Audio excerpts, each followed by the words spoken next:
जैसा कि आप जानते हैं, उत्तर प्रदेश के अंतर्गत एसआईआर की प्रक्रिया के फेज 2 में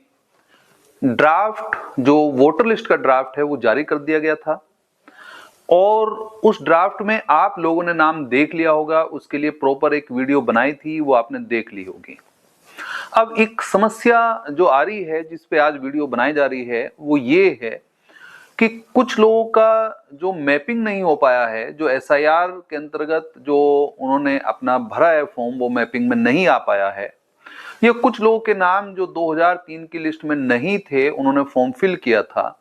उसकी प्रक्रिया में अब ये है कि उन्हें नोटिस आना है। अब कंफ्यूजन ये बना हुआ है कि जो नोटिस आएगा उसका जवाब हम कैसे देंगे, और नोटिस में क्या डॉक्यूमेंट हमें जमा करने के लिए जाना है, कौन से डॉक्यूमेंट जमा करने हैं, ये कई सारे क्वेश्चंस अराइज हो रहे हैं। मैं फिर से एक बात आपको बता देता हूं कि देखिए, यदि आपका फॉर्म फिल नहीं हो पाया था या आपका फॉर्म थर्ड कैटेगरी में चला गया था या आपका मैपिंग नहीं हो पाया है, तो आपके लिए जो नोटिस आएगा, नोटिस का पूरा जो लायबिलिटी जो पूरे तरीके से बनाई गई है वो बीएलओ की बनाई गई है। बीएलओ घर घर आएंगे, आपको नोटिस देंगे, डॉक्यूमेंट की कॉपी लेंगे और उस कॉपी को जो है जमा करेंगे, डाउनलोड करेंगे, जो है अपने आप जो है ये कार्य जो है वो बीएलओ के ऊपर रखा गया है। लेकिन फिर भी जो है, क्योंकि हमें जागरूक होना है, एक जागरूक मतदाता के रूप में सभी लोग, चाहे वो कोई भी हो, शहर के हो, गांव के हो, किसी जिले के हो, कहीं के भी हो, सब लोगों की अपनी जिम्मेदारी है कि सब आप लोग जो है जागरूक मतदाता के रूप में जो है वो बने और अपनी वोट को सेव करें। वोट का राइट आपके पास बना रहना चाहिए। वोट का राइट आपके पास रहेगा तो फिर सारी चीज जो है आपके पास बनी रहेंगी। तो अब इसके लिए सबसे पहला काम यह है कि यदि आपके पास नोटिस आता है तो आपको कौन से डॉक्यूमेंट देने हैं, उनका क्या जवाब देना है। जो नोटिस आएगा, नोटिस का एक फॉर्मेट आपको प्रॉपर तरीके से दिखा दिया जाएगा। नोटिस आएगा, उसका जवाब आपको उसे फिल करके आपके उसके साथ जो है डॉक्यूमेंट्स आपको सबमिट करने हैं। अब समस्या यह है कि 3 टाइप के लोग हैं। 3 टाइप का मतलब साफ है कि एक एज के आधार पर टाइप बनाए गए हैं, जो प्रकार बनाए गए हैं वो आयु के आधार पर बनाए गए हैं। आपका जन्म किस डेट में हुआ है ये पहले आपको तय करना है, और जिस आधार पर आपका जन्म होगा फिर उसी आधार पर आपको डॉक्यूमेंट्स जो है वो सबमिट करने हैं। डॉक्यूमेंट के संबंध में एक video proper fast mind law academy जो हमारा चैनल है, इस पर मैंने अपलोड की हुई है कि कौन कौन से डॉक्यूमेंट्स हमें चाहिए होंगे, कौन कौन से डॉक्यूमेंट्स हम लगा सकते हैं। उन 12 डॉक्यूमेंट्स का सबका नाम मैंने जो है वो उसमें बताया हुआ है, पूरी वीडियो अपलोड है, उसे आप प्रॉपर तरीके से देख सकते हैं। तो वो जो 12 डॉक्यूमेंट्स हैं उनमें से जो एक डॉक्यूमेंट हमें सबमिट करना है, अब क्वेश्चन ये है कि जब नोटिस आएगा तो किन लोगों को एक डॉक्यूमेंट देना है, किन लोगों को 2 डॉक्यूमेंट देने हैं और किन लोगों को 3 डॉक्यूमेंट्स देने हैं।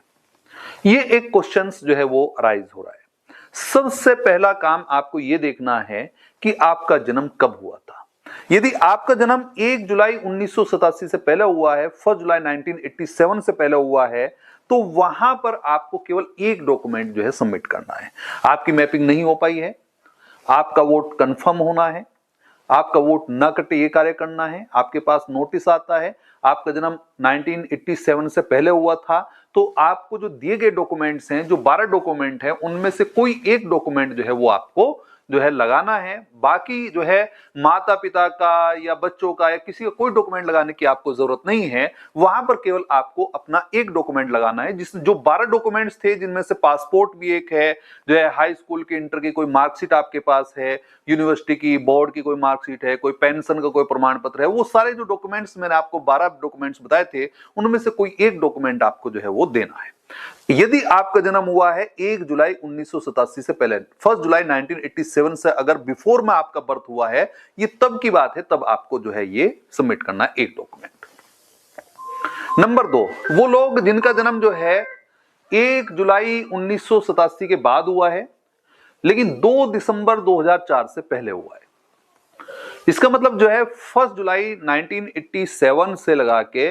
और 2 दिसंबर जो है 2004 के बीच में अगर जो है वो बर्थ हुआ है, जन्म हुआ है, तो ऐसे लोगों को जो है जो सबमिट करना है वो 2 डॉक्यूमेंट सबमिट करने हैं। अब 2 डॉक्यूमेंट का मतलब साफ है कि एक डॉक्यूमेंट तो अपना अपना का मतलब साफ है कि अपना पासपोर्ट, अपने पेंशन का कोई जो है वो डॉक्यूमेंट, अपना कोई हाई स्कूल की मार्कशीट, इंटर की मार्कशीट, जो है जो डॉक्यूमेंट्स दिए गए हैं 12 डॉक्यूमेंट्स में से उनका अपना कोई एक डॉक्यूमेंट जो है जो आपका है वो आप जो है सबमिट करेंगे। एक तो ये। दूसरा एक डॉक्यूमेंट माता और पिता में से कोई एक जो है किसी एक का एक डॉक्यूमेंट आपको देना है। माता पिता का दोनों का नहीं देना, क्योंकि आपका जन्म 1 जुलाई 1987 के बाद और 2 दिसंबर 2004 से पहले हुआ है, तो फिर ऐसी दशा में आपको जो है अपना एक डॉक्यूमेंट और माता पिता में से किसी में से एक जो है का डॉक्यूमेंट देना है। तो कुल मिला के यहां पर हुए 2, एक आपका डॉक्यूमेंट और एक माता पिता का डॉक्यूमेंट। तो बस ये 2 डॉक्यूमेंट देंगे तो आपका कार्य यहीं पर पूरा हो जाएगा। अब तीसरा नंबर है कि यदि आपका जन्म 2 दिसंबर 2004 के बाद हुआ है और अब आपका मैपिंग नहीं हो पाया है, आप वोट बनवा रहे हैं, तो यहां पर आपको जो डॉक्यूमेंट देने पड़ेंगे, यहां पर आपको 3 डॉक्यूमेंट देने पड़ेंगे। डॉक्यूमेंट वही हैं जो 12 डॉक्यूमेंट्स दिए गए हैं, जो आपको वीडियो डाली गई थी, जो आपको बताया गया था, उन्हीं डॉक्यूमेंट्स में से जो है जिसमें जाति प्रमाण पत्र भी एक शामिल है, वो जो है वो डॉक्यूमेंट्स जिसमें जो है मूल निवास प्रमाण पत्र भी शामिल है, उन डॉक्यूमेंट्स में से जो है कोई एक डॉक्यूमेंट अपना लगाना है, एक डॉक्यूमेंट माता का लगाना है, एक डॉक्यूमेंट पिता का लगाना है। इसका मतलब यदि आपका जन्म जो है 2 दिसंबर 2004 के बाद हुआ है तो फिर वहां पर आपको 3 डॉक्यूमेंट्स देने हैं। 3 डॉक्यूमेंट्स का मतलब एक अपना डॉक्यूमेंट देना है, एक माता का डॉक्यूमेंट देना है, एक पिता का डॉक्यूमेंट देना है। डॉक्यूमेंट कौन से देने पड़ेंगे? वही डॉक्यूमेंट लगाने हैं जो आपको 12 डॉक्यूमेंट्स बताए थे, उनमें से जो है कोई डॉक्यूमेंट्स। इसका मतलब अपनी हाई स्कूल के इंटर की मार्कशीट, अपने माता ने आपकी हाई स्कूल इंटर की होगी तो उनकी मार्कशीट, आपके पिता ने हाई स्कूल इंटर की होगी तो उनकी मार्कशीट। तो इसका मतलब साफ है कि जो है आप याद रखेंगे कि ये जो आपको नोटिस आ रहा है, यदि आता है उसका जवाब आपको देना है, आप उसे फिल करेंगे और साथ ही साथ जो डॉक्यूमेंट्स आपको देने हैं वो डॉक्यूमेंट्स आपको 3 टाइप से देने हैं एज के आधार पे।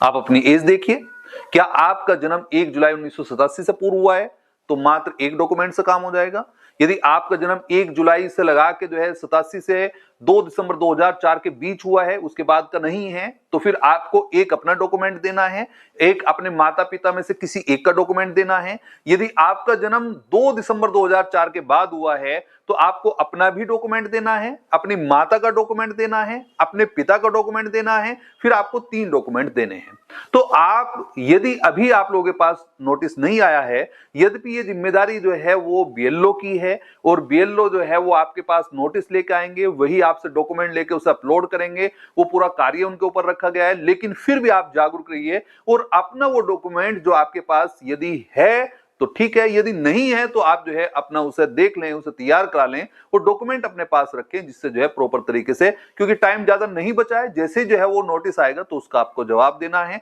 और उसे जो है वो अपने डॉक्यूमेंट को अपलोड कराना है, जिससे आपकी वोट सेफ रहे, सुरक्षित रहे और जो है वो कंफर्म हो जाए कि हाँ आप वोटर हैं। तो सभी लोगों से जो है वो ये एक विनम्र निवेदन है कि सभी लोग जो है वीडियो को एक दूसरे को शेयर कर दीजिए और जिन लोगों के जो है फॉर्म नहीं फिल हुए हैं अभी तक, फॉर्म नंबर 6 जिन लोगों की वोट कट गई थी, जिन लोगों की वोट जो है वो नहीं बनी है या जिन लोगों की एज हो गई है, वो अभी मैं फिर से बता दे रहा हूं कि आप फॉर्म 6 को जो है फिल करिए और फॉर्म 6 के साथ जो है वो अपनी एज के आधार पर वो डॉक्यूमेंट जो भी लगेगा वो डॉक्यूमेंट आप उसके साथ सबमिट करिए, जो मैंने अभी बताया है। यदि आप फॉर्म 6 कर रहे हैं, फिल कर रहे हैं और आपकी एज 1987 के पहले की है तो एक डॉक्यूमेंट लगा दीजिए, और यदि आप जो है वो एज आपकी